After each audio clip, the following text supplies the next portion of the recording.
और गद्दार को कोई मौका नहीं दो। उसके बाद ये पाटिल जी का बयान आया है कि हम गोल्डन मोमेंट का इंतजार कर रहे हैं। लगता है इन लोगों को संकेत समझ में आती नहीं है।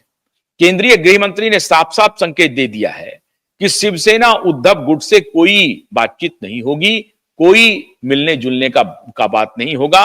वो लाख कोशिश कर लें, हमें उनकी जरूरत नहीं है, क्योंकि उन्होंने पीठ में खंजर भोंका है और गद्दार को कोई मौका हम देने के लिए तैयार नहीं है।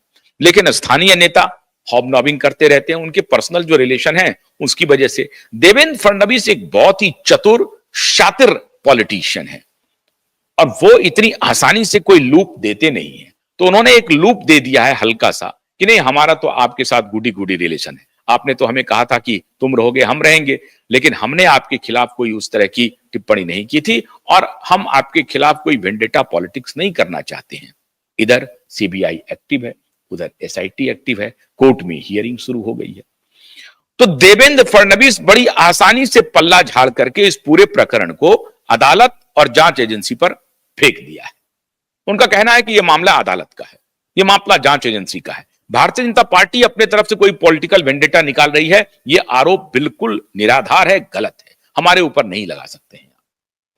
तो जब इधर राज ठाकरे मिल रहे हैं, उधर जो उद्धव के तीनों नेता आए थे उनको कोई विशेष आश्वासन नहीं मिला, वो कोशिश कर रहे थे कि कुछ करने का, खाई बढ़ाने की कोशिश हो रही है एकनाथ शिंदे और देवेंद्र फडणवीस के बीच में। लेकिन ये खाई बढ़ नहीं सकती क्योंकि दोनों की मजबूरी है। भारतीय जनता पार्टी की उस तरह से मजबूरी नहीं है, लेकिन एकनाथ शिंदे की बहुत बड़ी मजबूरी है। अगर एकनाथ शिंदे ने कोई भी गलत चाल चला तो वहां सारे दुश्मन उनके खिलाफ बैठे हैं। एक तरफ तो उद्धव ठाकरे उनके दुश्मन बैठे हुए हैं, दूसरी तरफ अजित पवार उनके दोस्त नहीं है, ध्यान रहे। अजित पवार भी दोस्त नहीं है क्योंकि उनको भी कसक है, मैं मुख्यमंत्री बनते बनते रह गया था और ये कहां से न 3 में न 13 में ये कहीं से तोड़ के आ गए, मुख्यमंत्री बन गए। तो मुख्यमंत्री की कुर्सी का जो लोभ है, जो लालच है, वहां के नेताओं को मन से जाने नहीं देता है। तो अजित पवार भी दुश्मनी ठान के बैठे हैं, ऊपर ऊपर से दोस्ती दिखा रहे हैं। एकनाथ शिंदे के अजित पवार दोस्त बन जाएंगे क्योंकि दोनों मराठा नेता हैं। मराठा में शक्ति प्रदर्शन की जब भी बात आएगी तो मराठा के जो मराठा कुनबा है उस पर अजित पवार और शरद पवार एक नेचुरल ये हो जाते हैं, क्लेमेंट हो जाते हैं। तो नेचुरल क्लेमेंसी उनकी जो बनी हुई है, उनको एकनाथ शिंदे जो है सो चुनौती दे रहे हैं, मराठा नेता के रूप में इमर्ज कर रहे हैं। शुरू में भारतीय जनता पार्टी ने एकनाथ शिंदे का भरपूर प्रयोग किया। अब यह खबर आ रही है कि एकनाथ शिंदे को मन में एक मलाल है और वो मलाल ये है कि साहब, हमको प्रधानमंत्री जी ने कमिट किया था कि हम मुख्यमंत्री बने रहेंगे और हम इस आधार पर अपनी पार्टी को धोखा देकर के हम आए। धोखा ही कहा जाएगा, जब आप पार्टी तोड़ते हैं तो आप कितना भी कर लें, लेकिन आपको एक उस नजर से लोग देखा करेंगे कि आपने पार्टी को तोड़ा है, अपने नेता को धोखा दिया है। हालांकि धोखा देने के आधार बिल्कुल सही है। एकनाथ शिंदे कह रहे हैं कि हम विचार से बंधे हुए थे, व्यक्ति से बंधे हुए नहीं थे। विचार को व्यक्ति बढ़ा रहा था और जब व्यक्ति ने विचार को छोड़ दिया तो हमने उस व्यक्ति को छोड़ना उचित समझा, विचार को छोड़ना उचित नहीं समझा। विचार क्या थी साहब? सनातन को छोड़ करके एकदम से उल्टा विचार वालों के साथ उन्होंने जाकर के साठगांठ कर लिया। ये एकनाथ शिंदे को कबूल नहीं हुआ। ये उनकी पॉलिटिकल पोस्चरिंग है।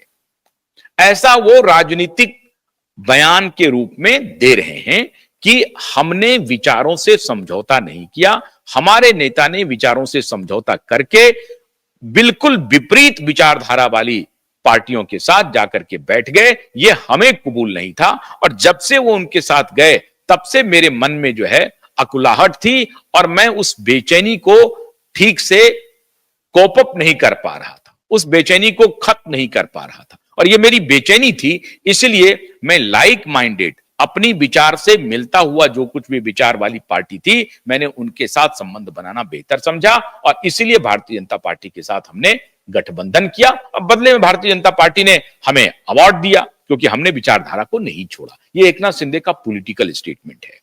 सच्चाई यह है कि उधर शरद पवार भी खटक रहे हैं एकनाथ शिंदे को और उद्धव ठाकरे भी खटक रहे हैं। दोनों बराबर के दुश्मन हैं। एकमात्र दोस्त जो अभी बने हुए हैं वो है देवेंद्र फडणवीस और भारतीय जनता पार्टी। अगर देवेंद्र फडणवीस ना भी हो तो भारतीय जनता पार्टी सॉलिड एकनाथ शिंदे के साथ खड़ी है, एकनाथ शिंदे की शिवसेना के साथ खड़ी है और उन्हें मदद कर रही है। कम से कम प्रधानमंत्री नरेंद्र मोदी और अमित शाह, ये दोनों एकनाथ शिंदे के साथ मजबूती के साथ बने हुए हैं। इसलिए देवेंद्र फडणवीस अगर कोई इधर उधर की बात करें भी और कोई चाल चले भी तो बहुत महत्व नहीं रखता है, क्योंकि एकनाथ शिंदे की कुर्सी भी सुरक्षित है और एकनाथ शिंदे को कट टू साइज करने की कोई योजना भारतीय जनता पार्टी की नहीं है। भारतीय जनता पार्टी नहीं चाहती है एकनाथ शिंदे को कट टू साइज किया जाए। तो ये सारे दरवाजे ऐसे लग रहे हैं जिसमें बार बार शिवसेना उद्धव के नेता कोशिश कर रहे हैं कि कोई एका हो जाए, कोई बात बन जाए। 22 जनवरी चली गई, 5 फरवरी चली गई, 27 फरवरी आने वाली है, पता नहीं कोर्ट क्या करेगी।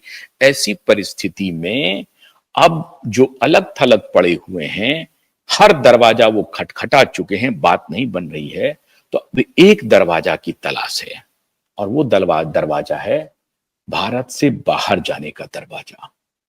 और ये जानकारी विश्वस्त सूत्रों के हवाले से मिल रही है कि मुमकिन है कि 27 फरवरी के पहले या 27 फरवरी के तुरंत बाद अगर कोर्ट ने ऐसा कोई वर्डिक्ट दे दिया पीआईएल को एक्सेप्ट करते हुए कि साहब इमीडिएट कस्टोडियल इंक्वायरी की जाए और जो कुछ भी पीआईएल में कहा गया है उसका मुंबई पुलिस संज्ञान ले और सीबीआई संज्ञान ले, अगर ऐसा निर्देश हो गया तो रिया चक्रवर्ती को सीबीआई को अरेस्ट करना मजबूरी होगी और आदित्य ठाकरे को भी गिरफ्तार करना मजबूरी होगी एसआईटी के लिए।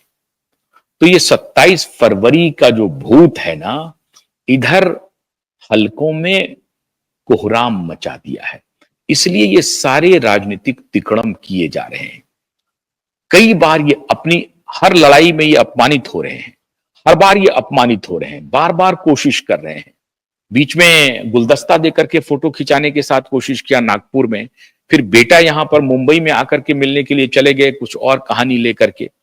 लेकिन इधर केंद्रीय गृह मंत्री पहुंचे शिरडी और वहां पर कह दिया कि गद्दारों को कोई मौका नहीं देंगे। ये संदेश फडणवीस के लिए था, ये संदेश उद्धव ठाकरे को नहीं था, ये संदेश फडणवीस को था कि भाई तुम ज्यादा मेल जोल मत बढ़ाओ, दया मत रखो। जो कृतघ्न होते हैं, जो दुष्ट होते हैं, जो गद्दार होते हैं, वो दया के पात्र नहीं होते हैं। अगर तुमने एक बार भी दया दिखाई तो उस वक्त तो वो मान लेगा, लेकिन फिर वो अपनी बारी का इंतजार करेगा और फिर वो कोबरे की तरह तुम्हें डस लेगा। तो केंद्रीय गृह मंत्री